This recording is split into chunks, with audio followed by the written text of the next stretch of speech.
Welcome, everybody, to Straight Shoot, a wrestling podcast, a weekly wrestling podcast where we come here and talk to you about the latest things professional wrestling. I'm one half of your host, Santi. I'm here with my other half, Steve. How you doing? Not too bad, Santi. How was your week, and how was your week in wrestling? Week in wrestling was exciting. Especially over the last couple of days, and I'm sure we're going to get into that.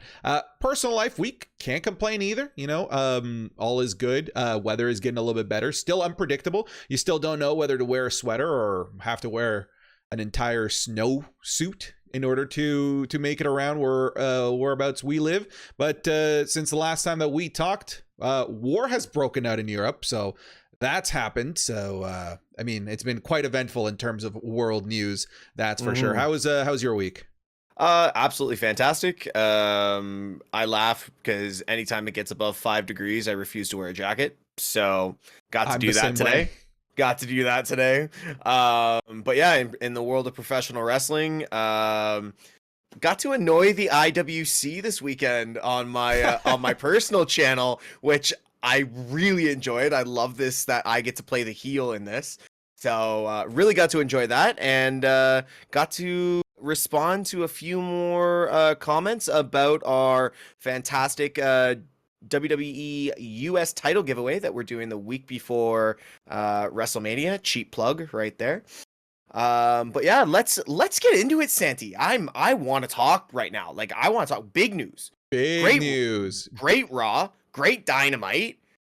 Big things coming. Let's talk about it. Yeah, absolutely. Yeah. Speaking of great Raw, it's just so funny how Raw can somehow be bad for 30 straight weeks, and then they can just make us forget it all by giving us one amazing Raw. And that's the life of a professional wrestling addict, because we just keep coming back through better or worse, and then they finally give us a gem. And then we start finally again raving about the product, but we'll get to that. But we'll start with the topic of the show, since it is hot off the press, announced officially on AEW tonight that Tony Khan has purchased the entirety of Ring of Honor, including its entire digital video library. What are your initial thoughts on this? I love this. It's genius by Tony Khan. The possibilities of matches that we can get, and like, there's no forbidden door talk on this. This is just Tony Khan can just bring people over now. Yeah. Like, we can get the likes of Hangman versus Moose. We can get our own title for title over in AEW. Like, I'm excited. And the biggest thing I'm excited for right now is the chance of Tony Khan trying to calm the Briscoes down, and we can finally get the Briscoes versus FTR. I've got goosebumps thinking about that. So my initial thoughts, Tony Khan, brilliant, great work. Let's see where this goes. What about you, buddy? For me, I guess it wasn't so much of a brilliant move, more so an absolutely necessary move on the part of AEW in terms of being able to protect its legacy. We were talking a little bit before we hit record. For those that aren't aware, many people, when they think of the start of AEW, they think of that All-In event. The All-In event that had basically every major face of AEW, with the exception of anything that they've brought in post Moxley, and it excluded the likes of Jericho as well. But it was the first true show that created AEW. Without All In, there is no AEW. What many people don't realize is that Ring of Honor, they're the company that put together All In, which means that they own the digital video distribution rights for All In. So by being able to buy Ring of Honor, now AEW officially owns the rights to All In, which is the genesis and the creation of AEW. We were laughing about how funny it would be if WWE had to come in and bought Ring of Honor, and now they owned the very first AEW, or the spiritual AEW show, which would have been personally a pretty hilarious fu to AEW, but absolutely necessary. Now they've got the video history of many of their cornerstones: CM Punk, Bryan Danielson, Hangman Page, some of the awesome matches that Nick and Matt Jackson had put together over on Ring of Honor. So there's a lot. On the downside, WWE has now lost the rights to videos of the likes of Tyler Black, aka Seth Rollins, right? So there is Kevin Owens, Sami Zayn. There's still a lot of names in WWE who made really their name over in Ring of Honor, and now they're not going to be able to showcase those videos unless they put some money in Tony Khan's pocket, which is why I think it's brilliant. And it's all names that they're gonna need that footage for at some point or another. At some point or another, they're gonna need that footage. Yeah, first thing, you just named 4 first ballot Hall of Famers. So really, WWE is going to have to fork over the money for that, unless they just reference them from NXT, which every real wrestling fan is going to realize that's bullshit. So that I think is another brilliant move on Tony Khan's part. My question to you, Santi, is with all of WWE's current massive list of releases, we've seen the likes of Buddy Murphy come in last week and rejoin the House of Black, which we kind of saw coming with the vignettes that he was putting out, which again, that's another thing that AEW is doing really well. We saw it with Ruby Soho. We saw it with Buddy Matthews. We're seeing it with Killer Cross. Now, do we see more of these big names now that there is room for them? Because the AEW platform is loaded right now. But if AEW can get Ring of Honor, and I saw a lot of news on Twitter and a lot of rumors, I'm just saying rumors, guys, but an HBO potential partnership with Tony Khan, you're going to get some big money coming from one of these television organizations. Do we see Ring of Honor start getting more money, getting bigger crowds, and it's no longer this 120 person fan venue? Maybe we get a Hammerstein Ballroom style venue. You know what I mean? Yeah. It's interesting that you mention HBO. What I've been reading is, right now a lot of streaming platforms are clamoring for professional wrestling. It's a hot market right now for professional wrestling. You see the likes of Peacock just throwing insane amounts of money over at WWE in order to be able to have its distribution rights. So yeah, perhaps maybe we end up seeing something like Ring of Honor, or maybe some AEW shows appearing on something like HBO Max, HBO Go, whatever it's called, maybe over on Hulu. There's a Paramount Plus. There's a lot of major players in digital media that want to bolster their streaming platforms, and bringing on a product like Ring of Honor, or maybe something like some AEW show, I think would be a great get for any of those major media distributors. I think overall, I'm hoping that the end goal is that I'd like to see this not be ECW 2.0. That's what I don't want to see. That's what would happen if WWE got a hold of Ring of Honor and they try to make it a separate brand. I would still like for there to be an entire separation in terms of roster and identity, in terms of look, feel, between Ring of Honor and All Elite Wrestling. I really want them to be two completely separate entities, where there is the potential for, we can call it a forbidden door. It's obviously not forbidden anymore, but still have that feel of a forbidden door, because we don't get the Briscoes appear on AEW every week. They might appear once in a blue moon, and it'll feel big, even though it can technically happen every week. It'll almost be like the cross branding that Raw and SmackDown does, but it's going to be in a much darker, or I'd say more darker sense because you just never know, right? I also got one more, Santi, before we get into the question that we have. We have got one question from the Discord today. But with Ring of Honor being picked up, Tony Khan's a busy man, and he's kind of taken over the main production of All Elite Wrestling, and we discussed this a few weeks back.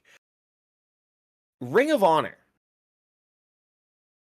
who is running their production right now? I'm not 100%. But with the current WWE releases, there are 2 free agents that their 90 days almost up. And we've got William Regal and we have Jesse James, Road Dogg. Do we see Tony Khan make another big business move and have the likes of William Regal come over? Or do you believe that William Regal's was a retirement and he's not doing anything else anymore? Does money talk? I think the William Regal is a true retirement. The Road Dogg, not so much. I do think that William Regal is, I think he's true and true as WWE as it gets. I mean, the man really does bleed WWE in every shape, way, and form. The Road Dogg, I think, is a completely different story. I think we could absolutely see him make that transition over to Ring of Honor. Again, I don't know what their background crew looks like at all. But I think the bigger name that we should maybe talk about, who also happened to have their genesis over on Ring of Honor, is our boy Cesaro. Yeah. Imagine Cesaro not making his debut in AEW, but instead making his debut over in Ring of Honor. I would love that. I'd absolutely love that. And again, keep him away from AEW until it makes sense, and then it feels big, and then it feels big, right? There's the possibilities really are endless. I'm very curious as to what the transition will be in terms of creating a Ring of Honor exclusive roster, what that will look like. What I will say is that this now, in my eyes, kind of closes the door in terms of business. I think it probably should close the door on things like AEW partnering with the likes of Impact or partnering with the likes of New Japan. I really think that they have a lot of product stateside that they should focus on building and developing that and reinvigorating the name of Ring of Honor rather than making these cross promotional deals with other organizations. I think now they don't have to do that. I think they can do what WWE does, and which is create multiple shows, create crossovers every now and then that feel special, without having to promote other organizations. And I think now AEW has the power to be able to do that, and a big enough roster to be able to do that. Yeah, it's kind of funny because you say the big enough roster. I felt tonight's Dynamite, there was a lot of tag team matches.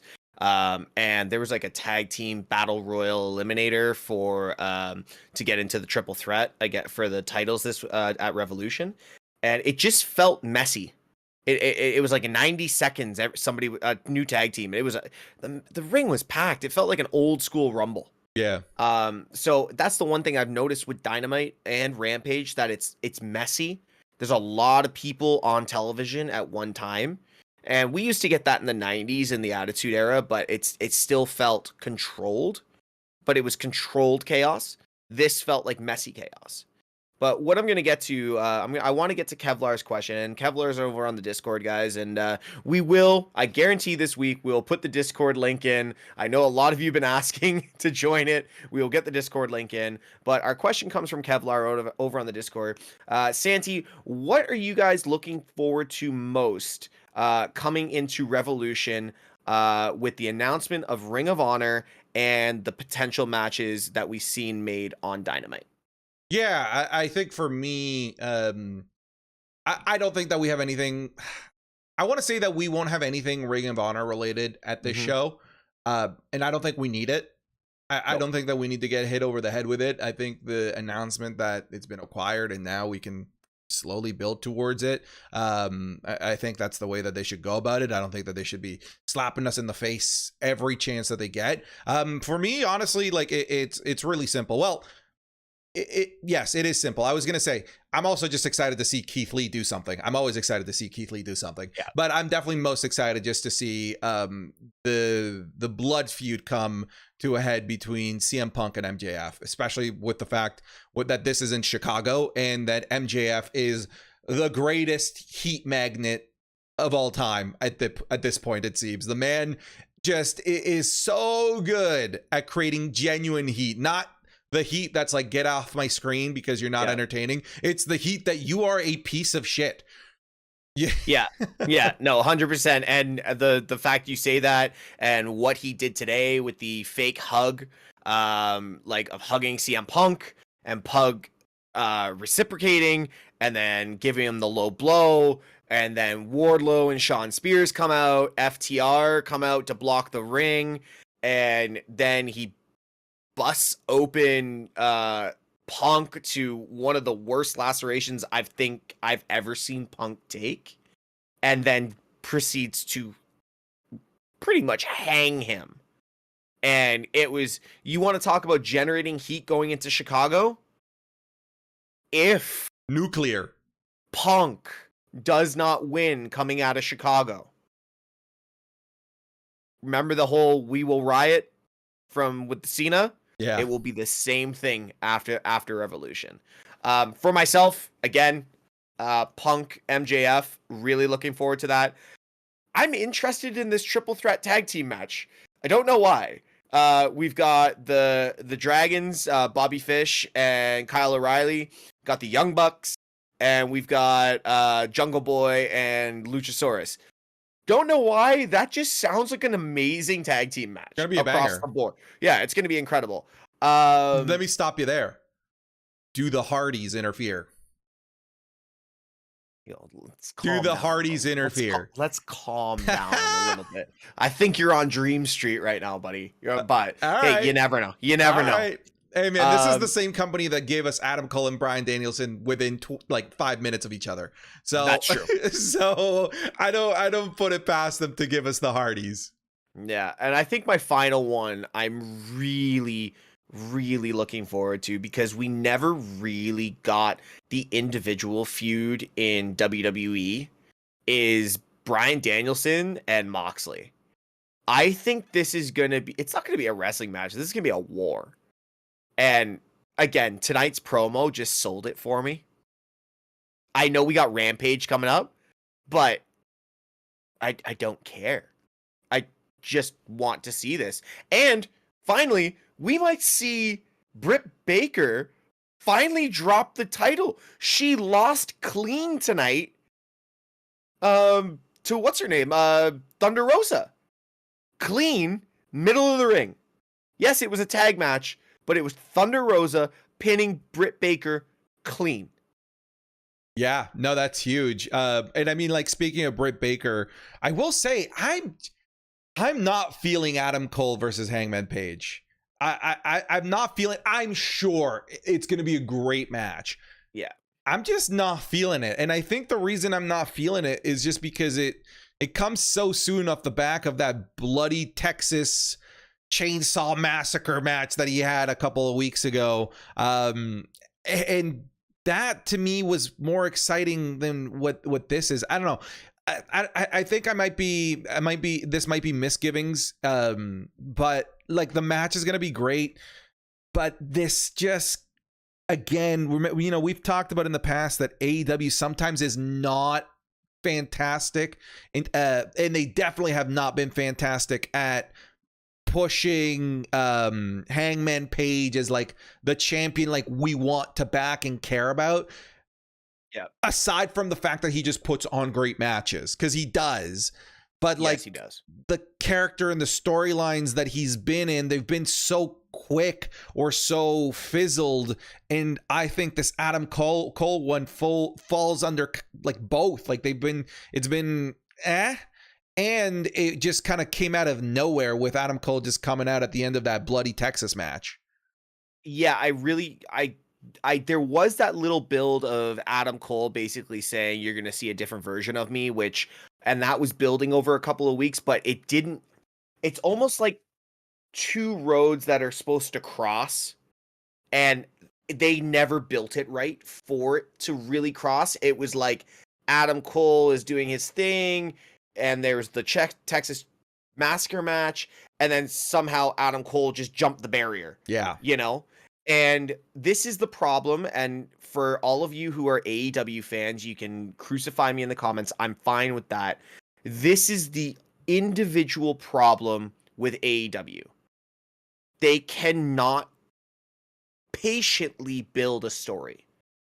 If they gave us another month of 8 episodes, 4 Dynamites, 4 Rampage, and a pay-per-view where like there's a crossover match of some sort or an interference, yeah, okay, I can get behind this.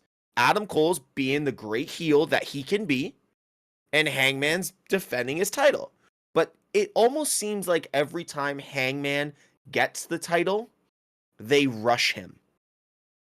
And I don't like it. Yeah, and it is an AEW problem. They did it with, and again, it ended up being amazing matches, but it was tough to care about it aside from the fact that it was a great match. Look at Bryan Danielson and Omega. Like, their feud was not really a feud. It was just built off of the fact that they're both great wrestlers. And they met and then it happened. And I feel like this is what we're getting here with Adam Cole, where Adam Cole says, I'm front of the line. Okay, feud. And now we have what we're supposed to care about, a title match in the main event of a pay-per-view, which AEW doesn't have that many pay-per-views, which is why it feels off in this card, especially when there are really well thought out feuds like CM Punk versus MJF in here. Yeah, exactly. So, but yeah, so I think we've kind of butchered Dynamite and Ring of Honor and AEW. Can we talk about the near, I'd say, 8 out of 10 Raw that we had this week? I have only 2 things wrong with Raw, but we'll get into those later. But that Raw, for me, was the best we've had in, I'd say, 6 weeks. Yeah, no, absolutely. Yeah, like this is what we were saying at the beginning. Like, WWE just sometimes has it in them to be able to bring out the magic pixie dust and make you care and love the product. Mind you, this is after weeks and weeks of us being upset with creative and what they've been giving us. I still haven't forgotten about all that, and still haven't forgotten about the terrible Rumble and the super predictable results of the Elimination Chamber. But yeah, let's talk first about the first really awesome surprise of the night, which was the culmination of the previous week's challenge from Damian Priest to the locker room, where we had regular Finn Balor going up against Damian Priest for the United States Championship. And I thought there was going to be shenanigans. I thought that it was going to be some sort of disqualification, something, or maybe Priest wins. That I think those were all the most logical things that were going to happen. What I was not expecting was a completely clean match from beginning to end that ended with some beautiful counters from Finn Balor, and Finn Balor winning, if I'm not mistaken, his first mid-card title in WWE, and first title since his one-day reign of the Universal Championship. I might be wrong. Maybe you want to fact check me, but I don't think he's one day. He had. I think he had the IC. Did he have the IC? I think he had. I don't think that he did. Yeah, if you could check for us. Either way, a fantastic match and just a result that we were not expecting. Now, my question to you, Steve, is, we had a little bit of a kind of wink and a nod the week before of Tommaso Ciampa making a main roster debut full time, and his first interaction in the main roster was with Finn Balor. Am I crazy to think that maybe we get those two at WrestleMania for the US title? I'll take it. I will take it instantly. I'll take it. But you also just hit the trigger of my first thing that was wrong with Raw this week. Which was? Why in God's name did they change Tommaso Ciampa's music? That is one of the best damn theme songs WWE has brought out in years. Why? Why, Santi? Why? I Like, don't know, dude. It's the same questions I had when they made Keith Lee wear full body suit and when they changed his name to Bearcat. Some things just don't make sense. And I actually like the fact that you pointed this out as the gripe. I have no problem with Ciampa losing to Ziggler and Bobby Roode. We gotta remember, even though these guys are certified mid-carders, one was a former NXT champion and the other one's a former two-time world champion. Like, these are legit full-timers in WWE.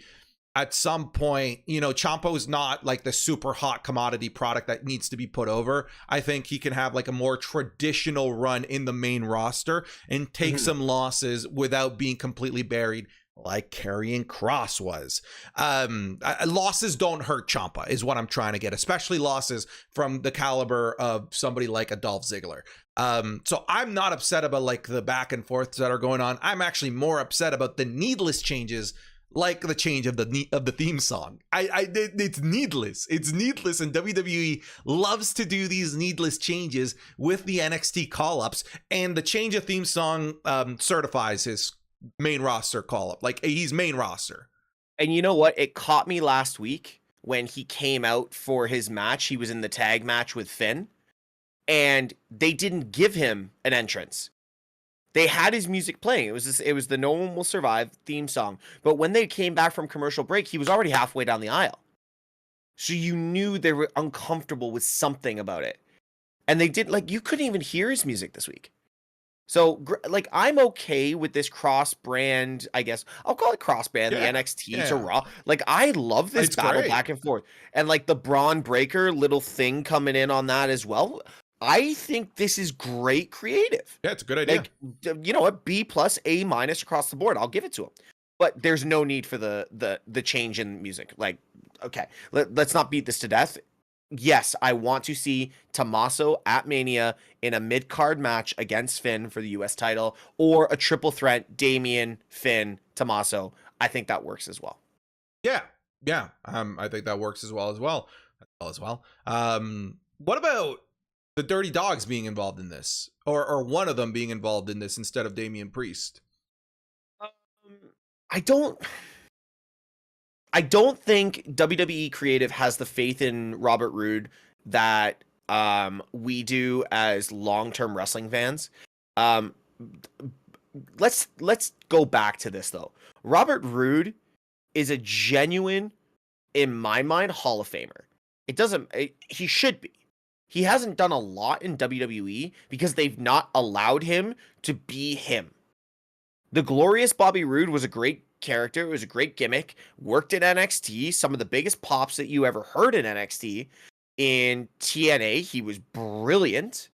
And I don't know why they just haven't let him go mid-card and just do some damage. Like, the Dirty Dogs, I hate the tag team. I'm not over on Ziggler, but Ziggler's finally doing great work. Some of the best work he's done since he won his world title against Del Rio. Like, for me, this is his best run in a long time. So I don't see the Dirty Dogs being involved in this. Are they going to go a fatal 4-way for the US title? I think that's a bit much, but you never know with WWE, right? So. A ladder match. We haven't had a mid-card ladder match in a while, and those are always awesome. Yes, they are. Those are always awesome. And the names that we have just put into that, those are all ladder match quality people. Yeah, okay. That, if they go ladder match, I'll accept it. I will acknowledge it. You will acknowledge it. Yeah, because that gives us the room to be able to bring maybe, you know, a spot machine like a Ricochet in there to take that Shelton Benjamin role in the ladder match.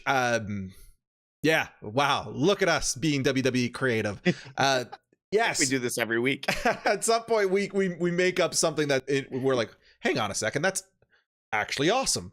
Yeah, okay, let's talk about the second segment that everyone was blown away by. Not so much because of any surprise factor. I think we all, not so much just like expected, but we were it's what we wanted. We knew we were getting it. Yeah. We just wanted it to be official. We just wanted to see it, right? Can I pause you for a second before you say it? You do know 4 weeks ago, before we even like got the inkling of it, you and I called it, and we're being WWE creative. Great segment into that. We did say we wanted AJ Styles versus Edge at Mania. Keep going with it. I'm just saying, sometimes we get it right. Sometimes we do. Sometimes, honestly, sometimes it's easy. Like sometimes really it is easy. You put two guys in a ring that people want to see, boom, money.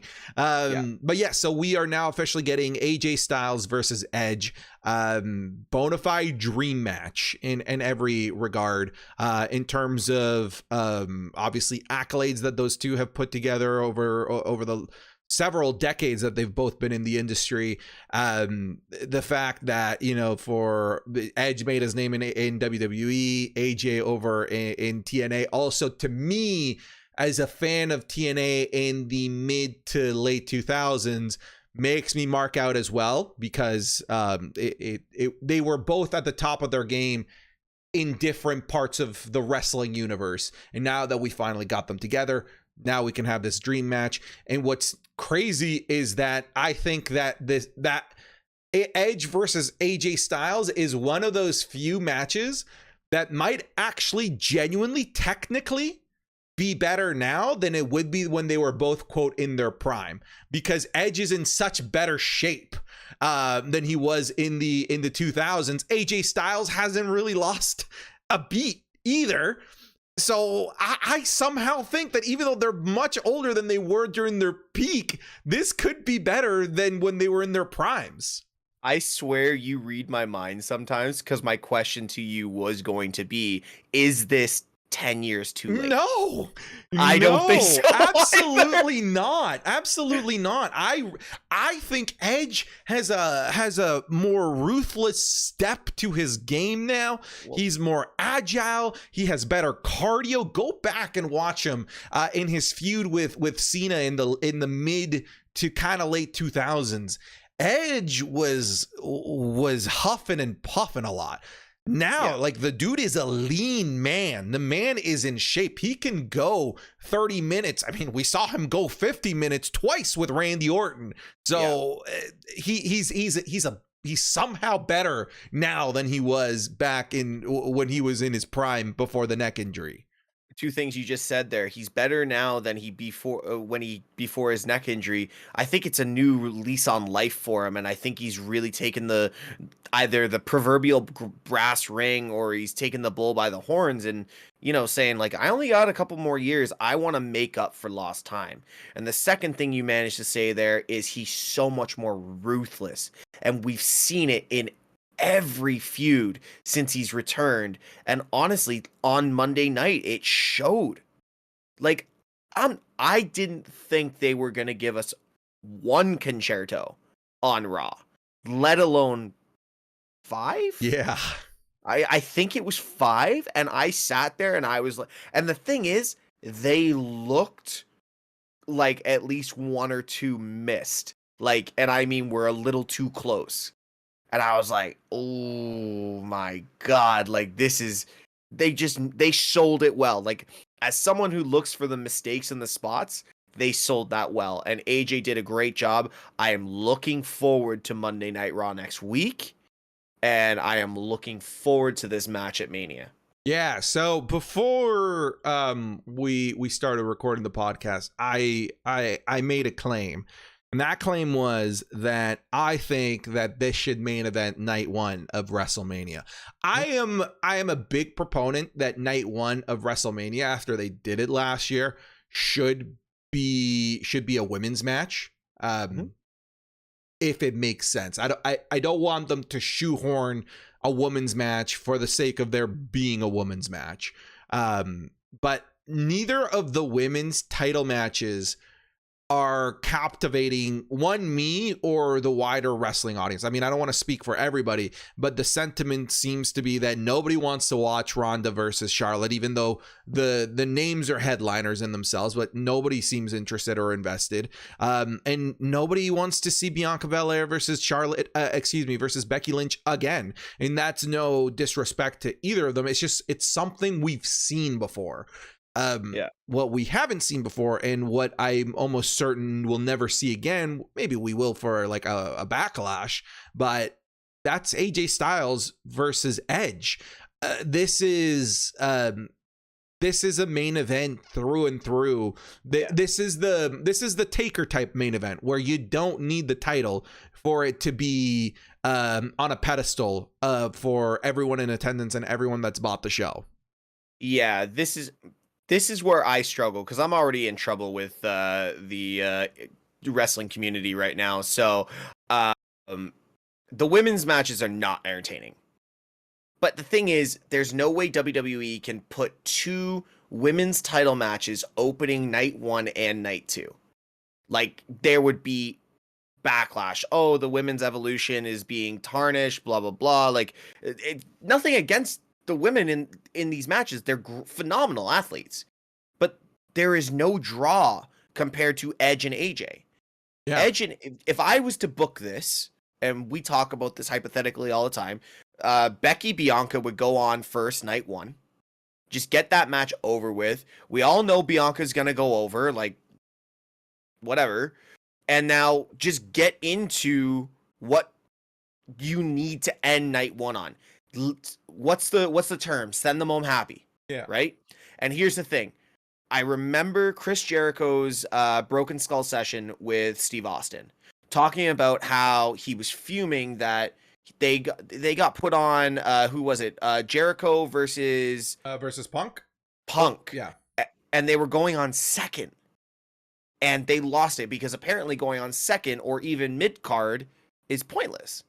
Right? It's just, you're not really relevant. Well, they're never going to put a women's match in relevant. Or like a women's title match irrelevant. So it's never going to end up mid-card. So unfortunately, for what we want, they're not going to put 2 women's matches opening and closing the show. So unfortunately, the only way we get this match in a great spot is if they open the show. Because they will not put the women's match on first. I bet WWE won't do it. They see the money in it, and unless Vince says, draw me money, they put AJ Edge on last. Unfortunately, we're getting a women's match for end of night 1. Yeah. See, I still think that we get AJ Edge last, because if you put it first, it's arguably going to be the most exhausting match for fans, like in terms of oohs and ahs and false finishes, close counts, entrances. There's too much grandeur and too much fan hype for you to want to put this first and tire your audience for the rest of the show. There is a problem with putting on too good of a match as the first match of the night. There is. It worked at WrestleMania 30, putting Daniel Bryan versus Triple H, because then you knew that it was a payoff to something later on in the show. Yes. But for the most part, like, you want to have a fast-paced match as the opener, kind of like a Seth Rollins versus Randy Orton a couple years ago, Kurt Angle versus Rey Mysterio at SummerSlam in 2002. If you put a match that has too much fan investment, you're going to kill the rest of the show.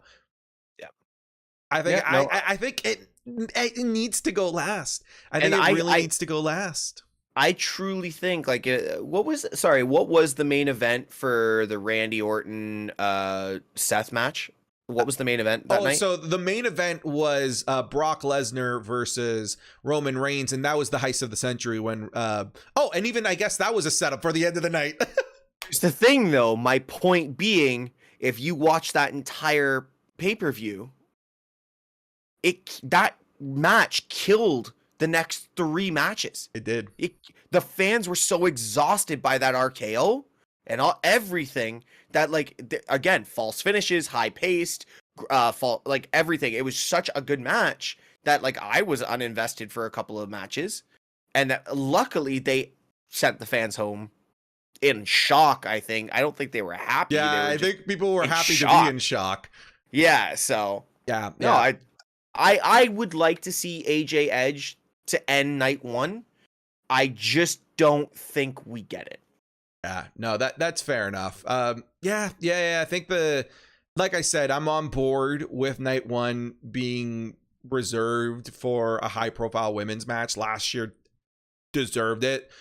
Sasha Banks, one of the best workers, Bianca Belair, a fantastic youngster moving up, and the first time that two black women had been in this high profile of a spot at WrestleMania. Absolutely.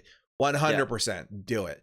And also last year's WrestleMania, you didn't suffer from killing the fans in terms of their pace, because there weren't that many fans. It was only like 20% capacity.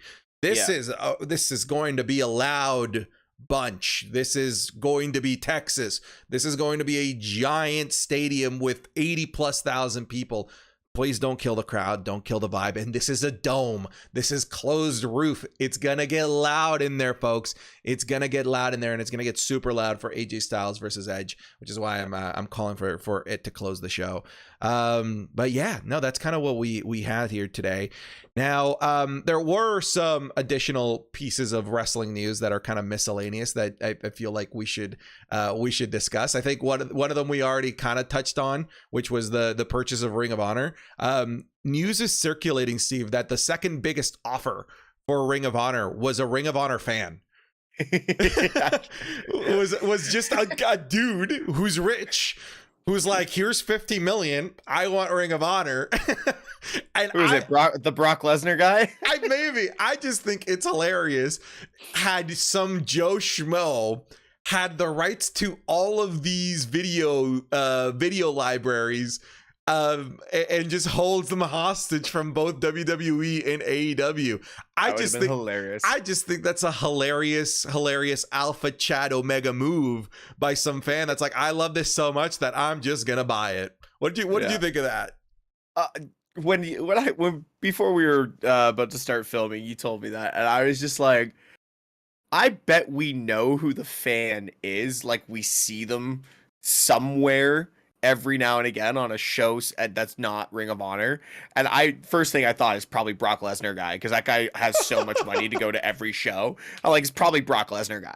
Or the guy who always wears the later hosen to WrestleMania or something. Like, I hope it's one of those. I hope. Or Frank the Clown, that guy that dresses like a clown. That's what I'm picturing. Yeah, or the guy that was high at WrestleMania that The Rock was interviewing at Macho Man or whatever it was. Yeah, that would have been hilarious. If Tony Khan would never allow that to happen. That man is so rich. It is not even funny. Now the guy now owns Jacksonville Jaguars, Fulham Football Club in the UK, AEW, and now Ring of Honor. Like, this guy's got so much money. He can get whatever he wants. So for sure. Two more pieces of smaller wrestling news that I want to cover. Next one is not really so happy, which is why I don't want to finish with it. But we've got Cain Velasquez, former UFC heavyweight champion and former, I guess, WWE for one night at Saudi Arabia, and part of the reason why Kofi Kingston lost his title, so that we can make Brock Lesnar look big, officially charged with attempted murder for a shooting on Monday in San Jose. So I read these headlines. First off, he shot the wrong guy. He shot, I think, his father-in-law or something like that. As a parent,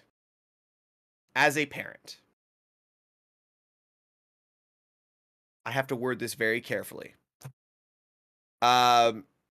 He did, I believe, what every parent would do. And that is all I'm going to speak to it, because I don't want to get us in trouble. But I believe he did. It's still unjust. It shouldn't ever be done. But what happened leading up to it should never be done as well. Agreed. So as a parent, I'm just gonna say good luck. Yeah. We'll leave that at that.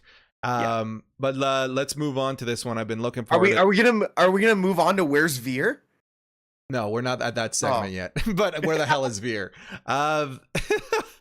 Dude. Yeah, we could talk about that in a second. We could talk about that in a second. But we have Vince McMahon making an appearance on the Pat McAfee show, which will reportedly set up a feud between the two for a match at WrestleMania. Okay, so first off, I am looking forward to this. Yeah. You know how much I love Pat McAfee, okay? Like, if he needs to get paid whatever he wants to work for WWE, I don't care. Pat McAfee is gold. Vince McMahon going onto his show is going to what's this, his first interview in 20 years? I believe. Yeah, I mean, like outside of WWE, because he did Broken Skulls.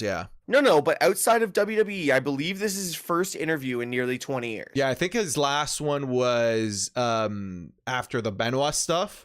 And that was on Off the Record in Canada, was it not? No. I know the Off the Record one that you're talking about. I believe this one was with Larry King. Okay. So, still, 2 big talk shows, and now he's going on to Pat McAfee's podcast. Let's go. Leading into a feud. Okay, we all know this is just going to be Austin Theory going into 100%. A feud for some reason with Pat McAfee, which, okay, Pat McAfee is an athlete. He can wrestle, but I don't think he's been keeping himself in that big a shape. So do we really need this as a mid? Does Vince McMahon really need to promote a potential pre-card match for WrestleMania? Do we need that? Like, come on. Like, what's your opinion on this? Like, I think this is a bullshit feud that shouldn't happen. I mean, I feel you. I mean, but like anything involving Vince being an on-screen character, I'm all for. And if the reports that that Stone Cold Steve Austin is going to have a full match don't end up being true, it gives us a reason for Stone Cold to come out and stun Vince, which I'm all for. Tell me you wouldn't be happy to see that again. Okay, so I can see that. It's going to lead to a feud, and Pat McAfee's going to come out. He's going to get jumped by Austin Theory. The glass breaks. Austin comes out, whoops ass, drinks beer. I'm okay with that. I didn't think of that because I'm still focused on the Kevin Owens hating Texas thing. Yeah. But if this is a swerve to get to Pat McAfee and Stone Cold, and they did do an homage to Stone Cold on the Brock Lesnar one, so unless Vince mentions how they mentioned Stone Cold too much, then hell yeah, let's go. I'm so up for it. Absolutely. Next one. Any plans to watch the newly announced Carmella and Corey Graves show? I've already watched the first episode and I am in love with it. Yeah? I love it. I haven't seen it. I honestly have watched the first episode. It was so funny. I was scrolling through TikTok and somebody had posted a couple of bits of it and they were house hunting, and I was like, I'm intrigued. I'm intrigued because, Grant, this is Corey Graves, who gets paid well to be on commentary. Carmella, tag team women's tag champion, she's probably getting a good salary as well. And they are looking at the dumpiest houses I have ever seen in Pittsburgh, of all places. And I'm like, okay, I need to figure out why. So yes, I am invested. This is way better than the Bella shows, the Total Divas, whatever. I am invested in this show. I love it. Are you gonna watch it? Yeah. I mean, after that glowing review, I gotta give it a shot. Absolutely. Carmella is actually hilarious. Like, I don't know if you've ever listened to their podcast. I have. It's good. It's good. You're basically just getting Carmella on the podcast on camera. It's Nice. great. And she's a complete horn dog. They both are. It's great. All right, let's move on here. We've got Bobby Lashley trying to get medically cleared ahead of WrestleMania 38 and ahead of the Madison Square Garden show. I don't think it happens. From the injury, from what I heard about the injury, it's too severe. I don't think he makes it back. So personally, if we have him attempting to get cleared for WrestleMania 38, let's go pie in the sky that he's good to go. Where does he fit in? Because I mean, to me these days, the only place I can place Bobby Lashley is in a world title feud. It's like the only thing that makes sense to me. But right now, it doesn't make sense. I don't know where you could put someone like a Bobby Lashley in a WrestleMania card. I mean, if Bobby Lashley is ready to go, you put him on the show. I just don't know where. The only thing I can think of, just because of how Raw finished, is somehow because Randy Orton's potential injury, that he goes somewhere into a feud with Riddle. Maybe Big E. But Big E's really not been involved in anything. Like, Big E doesn't make sense. Yeah. But I just go back to the Chamber. You've got nothing really for Theory unless he does this Vince McMahon thing, and you've got nothing for Riddle now. So, I don't know. I feel for Lashley because he's had such a good run. But from what I heard about the shoulder injury, like, it's bad. So yeah, shoulder injuries are no joke. All right, let's finish off the show with the segment of where the hell is Veer, Steve? Where do you think he is tonight at this moment?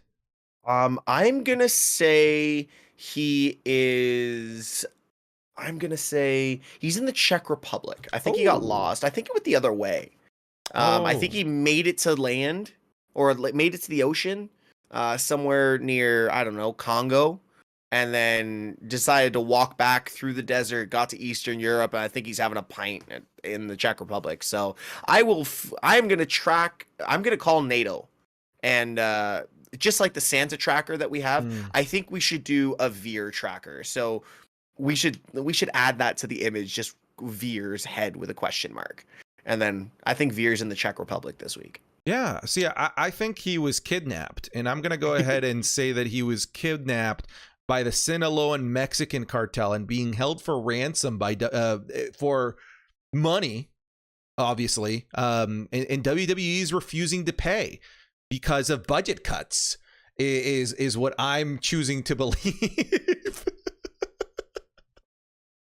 You are the only person that I know that would come up with that, especially with a cartel reference. I'm not going into anything else, but with a cartel reference, that's only coming from you. Budget cuts, man. They can't afford the ransom money. You know.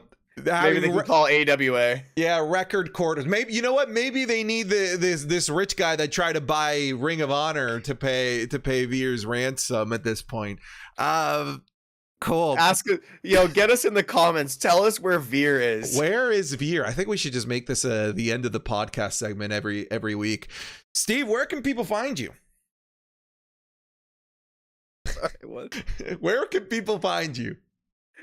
Oh God, you guys, shit. You can find me at twitch.tv/Mr. Tesh. Dude, just go check the comment. Just go check the thing under the video. I'm done. Santi, what about you? I'll plug myself. Twitch.tv/SantiZap. Come check me out. We're playing some Sekiro. Eventually going to play some Elden Ring over there. Links in the description below. But of course, you can also check us out over on the StraightShoot TikTok. Over 200,000 strong over there. But Steve, let's finish it off there. Thank you guys very much for watching. I appreciate everybody that's come over to the YouTube. But we'll see you next week. Take care, folks. Be good people. Say your prayers. Eat your vitamins. See you next week.